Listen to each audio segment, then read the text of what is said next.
কুমড়োর তো আমরা অনেকেই অনেক রকম রেসিপি খেয়েছি। কুমড়ো ভাজা, কুমড়োর তরকারি, কুমড়ো দিয়ে মাছ সবই তো খাওয়া হলো। এবার আজকে করব মিষ্টি কুমড়োর ভর্তা। তো ভর্তা বানানোর জন্য আমি একটা বড় সাইজের কুমড়ো কেটে নিয়ে অর্ধেক অংশ কেটে 3 ফালি করে নেব।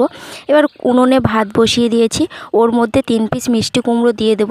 এবার কুমড়ো সেদ্ধ হয়ে গেলে পাত্রে তুলে নিলাম। আর ভাতের ভেতরে দেওয়া কুমড়ো কিন্তু বেশ সুন্দর লাগে খেতে। এবার কয়েকটা শুকনো লঙ্কা ভেজে নেব আর কয়েকটা রসুনের কোয়া ভেজে নেব। পাত্রে সবগুলো তুলে নিলাম।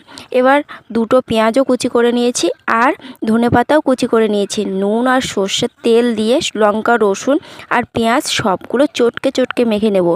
আর লাস্টে দিয়ে দেবো ধনেপাতা কুচি না দিলে মাখাটা অসম্পূর্ণ থেকে যাবে। কুচিটা দিয়ে ভালো করে আরেকটু মেখে নিয়ে আর নেব আর প্লেটে তুলে দিয়ে সার্ভ করলাম।